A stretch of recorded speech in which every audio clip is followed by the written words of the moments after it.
So anyway, so let's move on to Tesla and Elon. Tesla still trading around $180 here. I mean, it was down to 160 something just last week, I think. And yeah, I mean, there's the big thing about Tesla. I forgot to tell you yesterday in our chat, Matt, is the Tesla semi delivery event on Thursday night. I got an invite and I'm Oh, did going. you? Yeah, Nice. and me and Andrew. I don't know. You remember Andrew? Oh, You yeah, met him. yeah. Yeah. So we're gonna go. I got the raffle invite, the second round of when they did the second round, and so I'm excited to go. But I think there could be uh that could be no one's expecting that to be do anything. Like I don't think we really touched on it Yeah. yesterday in our prep call. Because we don't No, we we didn't. sort of we didn't no one's expecting. I don't think any investors expect it to really move the needle, but that's a good sign. It's not going to be a letdown no matter what, in my opinion. Like the AI day or Cybertruck unveiling, those things, the Model 3 unveiling, a lot of times the stock crashes 10% Yeah. a couple days afterwards because there's a lot of hope and anticipation leading up to the event for Yeah, some reason. or people would buy like the short-term calls, and the implied volatility would kind of spike around a Tesla event like this, even a delivery event, which like and almost uniformly over the last 3-4 years, the stock has like fallen after these events, or at the minimum kind of been flat. There's been I Yeah. can't even think of a single event other than like a good earnings report, and even then, most of the good earnings report, like the stock would fall after them. So, Yeah. yeah, I. I wouldn't want to trade around it, but you're right No. that expectations are really, really Zero. low right now they're zero. Yeah. Yeah. Like I wonder how many institutional investors or even retail investors are even aware that there's that Tesla is going to deliver semis this quarter. Like that's Yeah. going to hit earnings in Q4. Now Yeah. it'll be Yeah. small, but it's not nothing. Yeah. It's not nothing.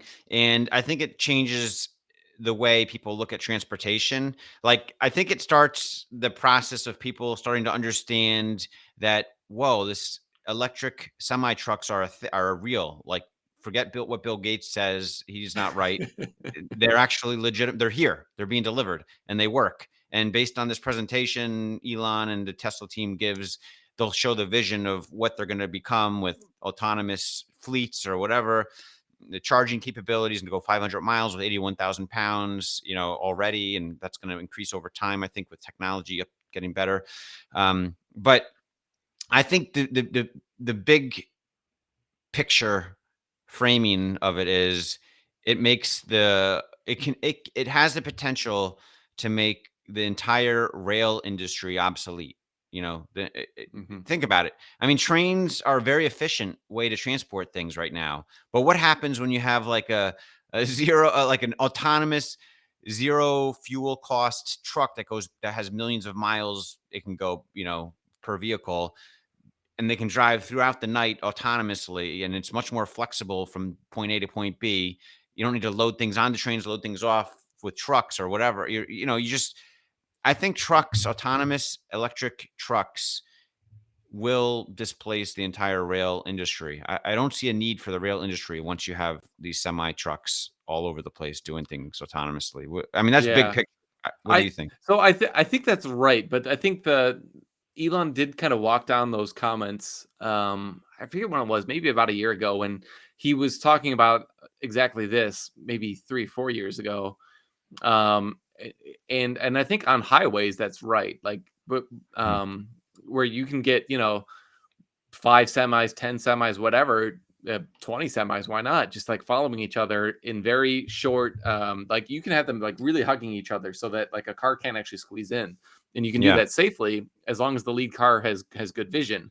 Um, but I think the problem is when you like get on the off ramp and you've got all of a sudden got to like turn right, and like that's a whole different um set of driving parameters than what FSD has been trained for. Now, I think Yeah. eventually they're going to have enough data where they can really like, just work on that problem. But I think it might be a couple of years after FSD Beta like enables robo taxis to see that vision come through. But that doesn't mean that it's any less disruptive. I think it's just a different time frame than maybe I was expecting 2 or 3 years ago. Yeah, I mean, I think the time frame could be the end of this decade, not like in 2 or 3 years Mhm. it would disrupt. But I think if Tesla produces enough semis, I think they're shooting for 50,000 a year in 2024. That's like the target. Well, let's say they get to 500,000 a year by 2028 or 29, a million a year by 2030. Let's say, I don't know. That I'm just spitballing things. I Yeah, mean, that's a lot of semi trucks that are being utilized even more often than current trucks because number one, they can drive the autonomous technology. I think will surely be there by then. Like in the next two or yeah, 3 years, I think you're right in terms of the autonomous technology. But by the end of the decade, the autonomous driving technology will be so advanced that like there will be no need for a driver. It'll be clear. It's like yeah, perfectly safe. It's like 99.9999999% safe. Like yeah, they'll yeah, be yeah, like it'll be headline news when there's like one fatality from an autonomous truck or autonomous car's fault by that time. It's going to be so good by, in 8 or 9 years from now that, I think that won't be the issue. So I think I saw someone say it'll kill the roads. I don't know about that. I mean, these trucks, while they're heavy and they might hurt some neighborhood, they could be less. They don't have to necessarily be. When you have the volume increase, you could lighten the load on them, or you can find the roads that are most capable of handling heavy trucks and just focus on those roads and only go on the side, or the mapping will be so good. The driving directions and mapping will be so good with autonomous trucks that it will be so efficient. Like they can just drive at night when no one else is on the road, even like that could be the max usage or something. And there's just so many ways I think that it can when it's maximized with technology that I don't see a need for the railway industry at that point. I just don't see it. yeah. I Well, don't I know. mean, if they can undercut rail on cost, and that's Yes, an if, that's but that's I the think key. I think they can, like I think they in the will. long term. I Yeah. think they can, and I think they will. You get rid of the Then, driver and fuel costs, and you have a truck that can go 10 million miles as opposed to 1 million or whatever the current yeah, trucks do, or 500,000. I don't know. yeah, and so then you can back up each individual car right to the factory, and so then have the workers in the factory unload that. Like that's a huge cost saving Mhm. relative to rail, which needs like a massive station, and like things are like loaded onto a truck that has an individual driver, and then that truck like backs itself, to or drives to wherever the final destination is. um the semi has the potential to really undercut that, so I think it's really exciting in the long term. But yeah, I think you're right, it's going to take a Yeah. while before the market recognizes that. Yeah, And, yeah. and if the market doesn't believe in like autonomy for a Model 3, Mhm. it's going to be a bigger point, I think, to convince them of the margin potential long term on like a Yeah, rail undercutting semi fleet. yeah. I see Major Human in the YouTube comments saying rail will be good for very heavy goods, and that's a good reason to maybe keep the Yeah. rail open if, goods that weigh hundreds of thousands of pounds that need to be transported, then those things, railway might be a better application. But yeah, I would say my guess is I'm going to make a prediction: 80% of railway will be taken offline by 2032, 10 years from Yeah. now. That's my You know, prediction. so so one of the comment I see here, Dan Roberts says, "Have you ever been on Highway 5 in California? Bumper to bumper trucks already. Much more infrastructure will be needed." Yes. Well, if you know anything about like driver incentives, drivers who are willing to travel cross country instead of like in a local region and go back to home every night get paid a premium, and drivers that are willing to drive overnight instead of during the daytime hours are also paid a premium. So if you have autonomous trucks, you Yeah. can just schedule them to drive at night. Call it 10 o'clock to 8 in the morning. That's going to be way less traffic, so it'll get there faster. You'll be able to charge on the way at a cheaper rate because nighttime charging is a lot cheaper than like peak daytime charging.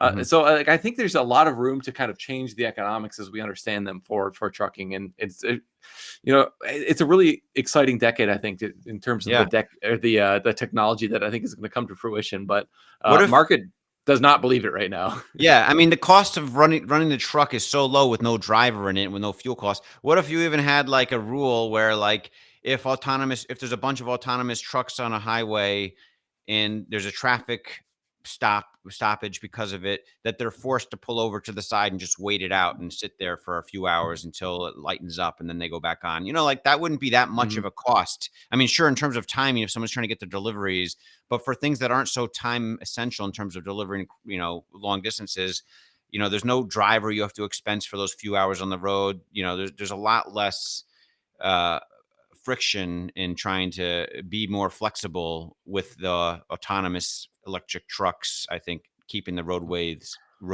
smooth, Yeah. flowing smoothly. And then you have the trucks, the car. I read a book or a fascinating story, not story, a book or article or something, scientific article about the cause of bumper to bumper traffic, and it's actually because of the brake lights and people pressing their brakes, kind of gingerly at every little nervous point, and it causes like a chain reaction, and then it just Oh creates a my traffic gosh. jam. So when you Yeah. have self-driving cars or self-driving trucks, a lot of them on the road, you'll have so much less of that, and I think the roads will be much more efficient just because of that.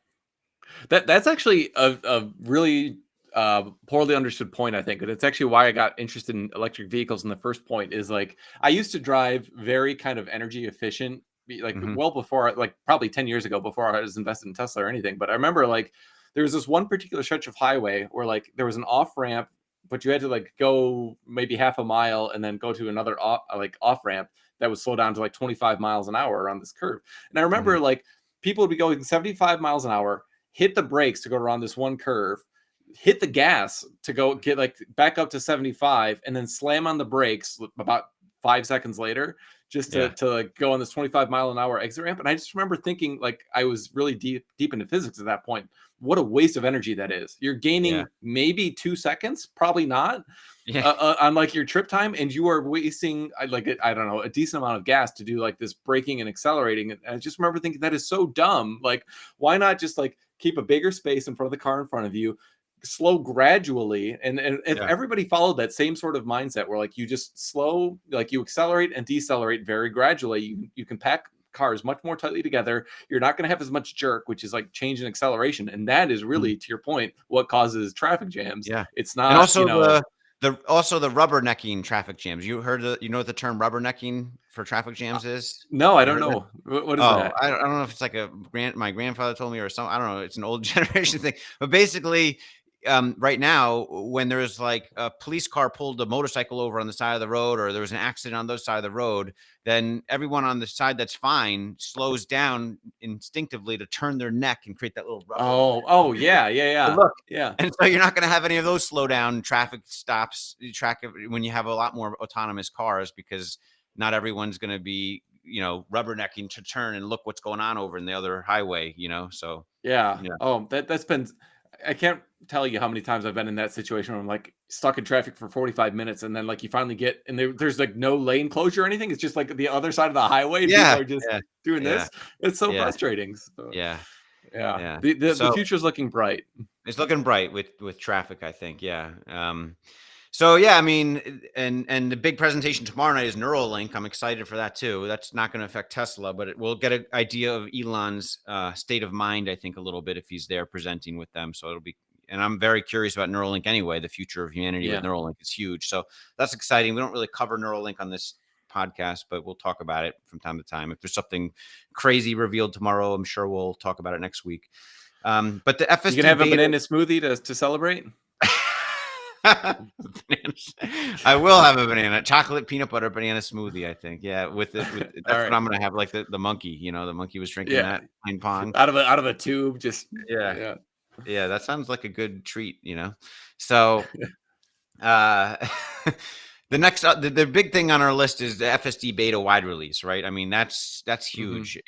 Do we have any idea of how many people, like there was 160,000 beta testers in the US. Do we have any idea or estimates, do you think, of how many? I think Troy's estimated it and other people have, but what's your guesstimate for how many FSD capable, paid for customers there are in the US? Is it like 300,000, 500,000, a million? What do you think?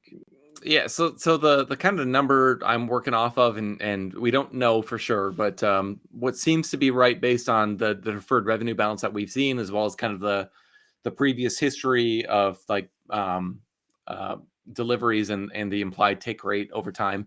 It looks like there's somewhere around 350,000 like paid users in the United States, um, which is well fewer than the number of hardware 3 cars there are out there. Mhm. But I think the math that I've been honing in on for a while, and again, this could be wrong, but I think as an order of magnitude, it's about right, is like about $1 billion of deferred revenue will be recognized in Q4, and then you'll have higher recognition going forward. So I think it's going to be around that $1 billion figure in terms of pre-tax earnings that gets recognized. Analysts, I think, will rightly back that out because it is a one-time, benefit. But But one question for my you is, in yeah, the US, they're probably gonna deliver what?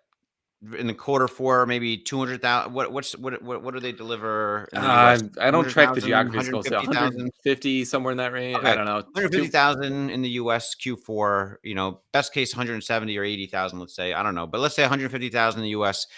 How many of those people ordered FSD? We think it's like 15% or something. So that's like 20,000, let's say 20,000 people ordered FSD in Q4. That 20,000 cars with the extra $12,000, or 15,000 or 12,000, I forget. well, so it's 15,000, but only half of it's recognized right now. So the But now incremental in amount. Q4, wouldn't all of it be recognized for Q4? Yeah.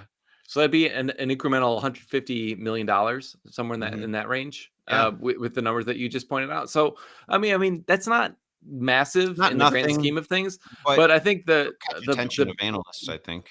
yeah, you have to change your margin assumptions going forward. So let's assume that the manufacturing margin is constant, Q4 to Q3, which I don't think it will be. I think it's actually going to improve because you've got higher output at all factories. Yeah. Um, but just assume that like you kind of the manufacturing margins stay where they are. Well, your gross margin is still going to increase because your software sales, which are 100% margin, are now fully recognizable. So that's Mhm. that's a change that analysts have not baked into their models. So if you have some combination where it's more recognizable and take rate increases, I think it's going to take some time for that thesis to play out. But I think it's a legitimate prospect now that people are like showing it. Like I've been I showing it think around the holidays to all my friends and family, and people are like blown away by it.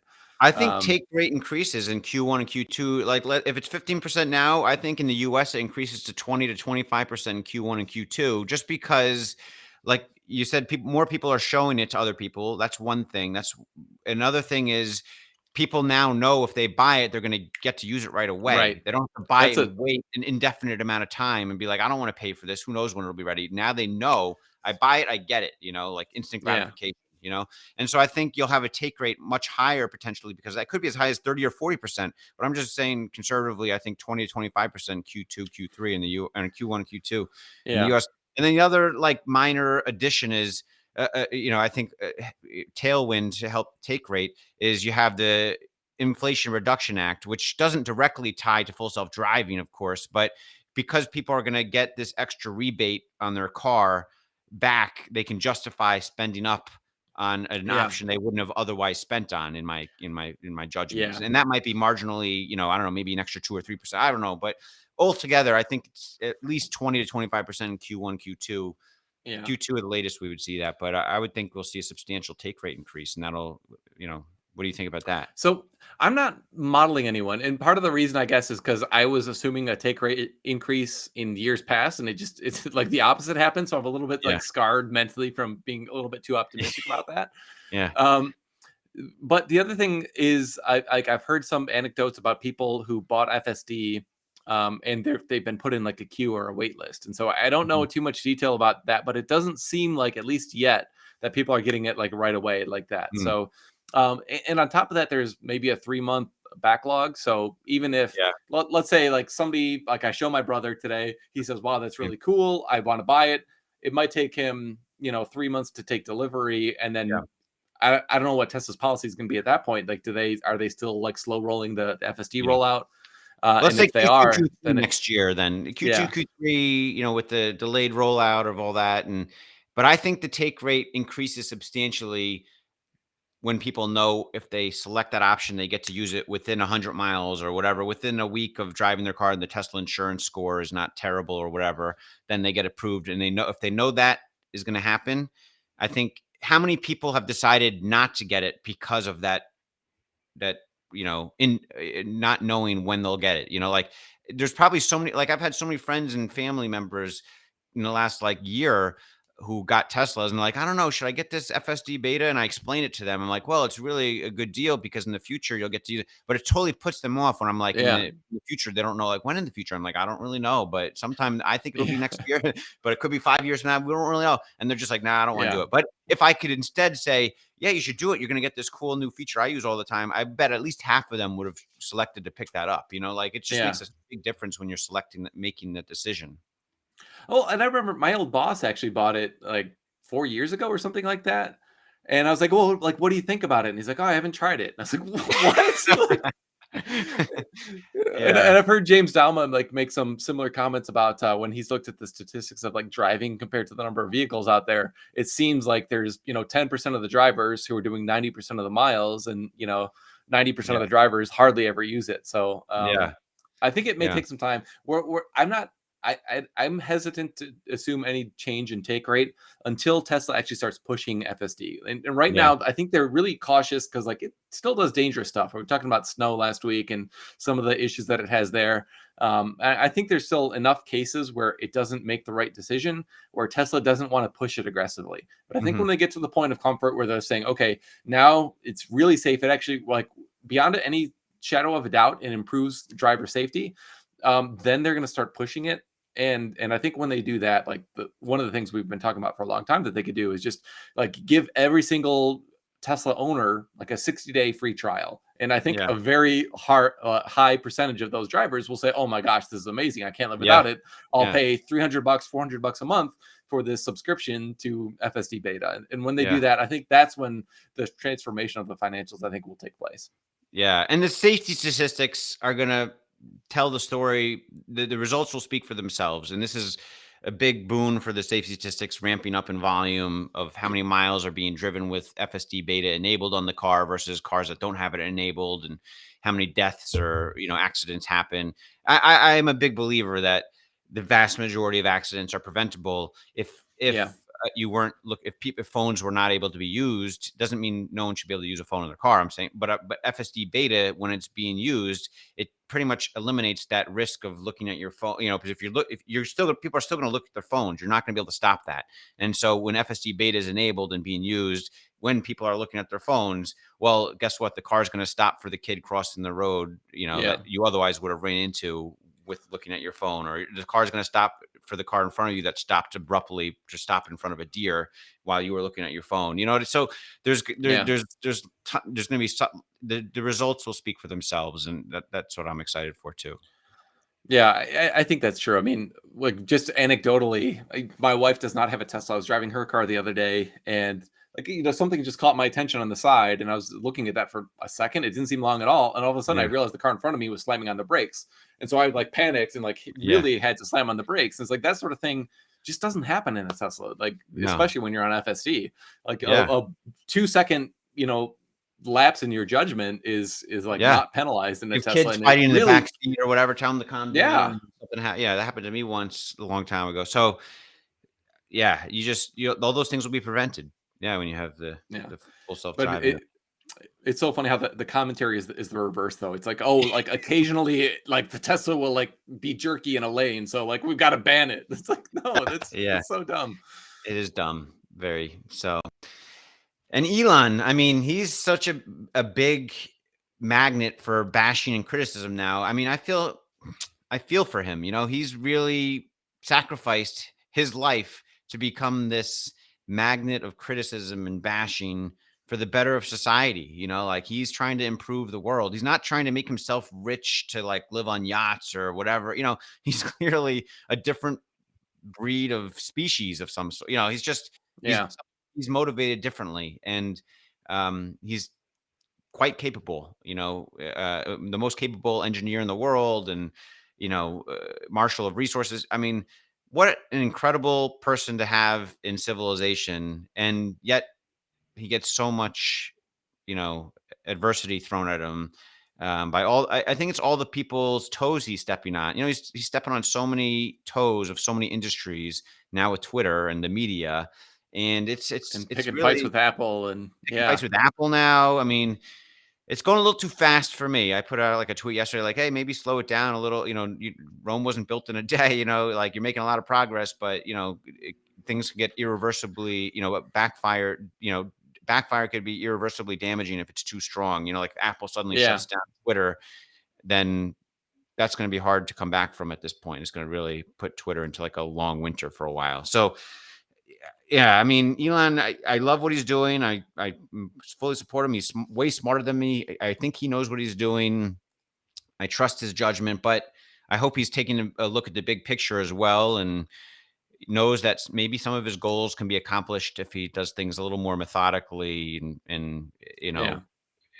not so quickly all at once. Not ripping band-aids off all at once. What do you Yeah, think? I think that's right. I mean, like I think I've seen a lot of commentary from like people who just think he's got like you know ill intentions. Like Jack White had this thing when he got off of Twitter, and he was saying like Elon's just like doing everything he can like for the money, and he's like putting Trump back on like was too much, and like clearly Jack White doesn't understand Elon's motivations, because you and I know that money is not what's motivating what Elon, but Yeah, like a lot of people who don't follow him as closely understandably don't know that about him. And so yeah, like I think people can be forgiven for misunderstanding some of his actions right now, and I think in the context of everything that Tesla's going through right now, and frankly everything that Twitter is going through right now with losing advertisers, and um, hmm I do agree with you that like slowing the pace of change down a little bit might be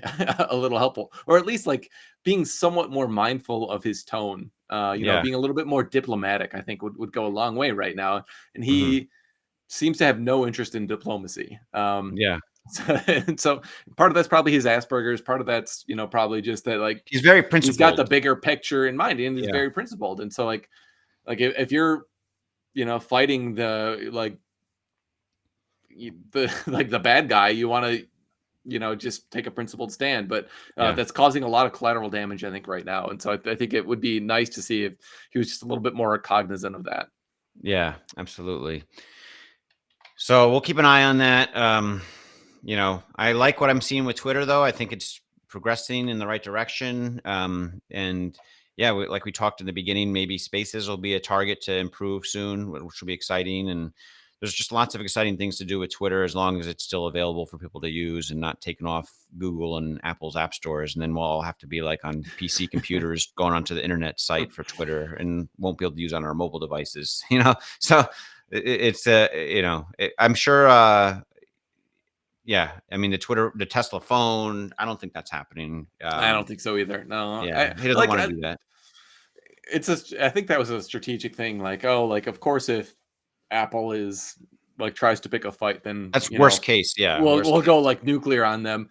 Like That'll take I years think to just like that's a good. produce, to design and produce. It'll be like 2 years Yeah. before it's out in people's hands. A year maybe best with Elon time if he pushes it in terms of Elon time, meaning like him pushing his engineers, but they Yeah. won't be able, Well, it's just yeah, it's and not a Amazon good thing. tried that. Like Amazon tried and failed to do the Fire Phone, and that actually had like really cool features. I remember taking a look at that at the time, being like, "Wow, like this is actually like there was a lot of really cool like real world VR, like AR capabilities that they'd built in there, like some pretty impressive stuff." And still, that product completely failed. So even if Mhm. Tesla has like an amazing phone that's better than the iPhone, which I think is a big if, but if they Yeah, did, like that doesn't mean that it would guarantee success. So I don't think they're going to go down that path.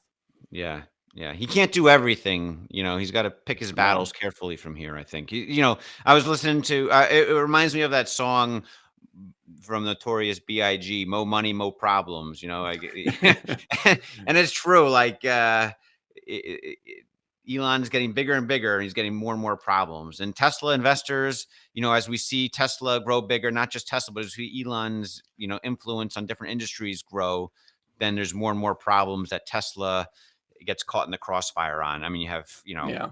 apparently you have some people that are like hardcore, left leaning, politically, that are going to not buy a Tesla because of this, or at least they say that. I'm not sure that's true, but I'm not sure how marginal that difference in demand Yeah. actually will be.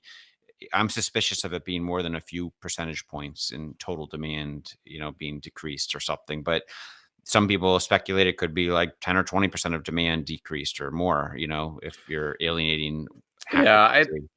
I don't think so. Yeah. We'll see, but I just don't think that it's going to be really a meaningful impact based on it. Yeah. Like maybe people even feel that now, but then 6 months from now, they go to buy a car, they kind of forget about this, and then they look at the specs and say, okay, like for the same price, the Tesla gets 75 miles more range. So like, okay, Yeah. cool, I'll go with it. Plus, it's like available now Yeah. rather than like wait a year and get like a markup from a I can't dealer. So, imagine. Yeah, I can't imagine them. Then their wife saying, "But it's Elon. We can't but it's support him." it's Can't going to. imagine I that. bet it's all my money's going to Trump for sure if I Yeah. support Elon. There's Yeah. probably some small percentage of people who would think that way, but I think Yeah. most people are like don't care about it as much or are not following it, Yeah. or like the facts of like the product decision will vastly overweigh whatever Elon controversy is existing at the time. Yeah. Absolutely.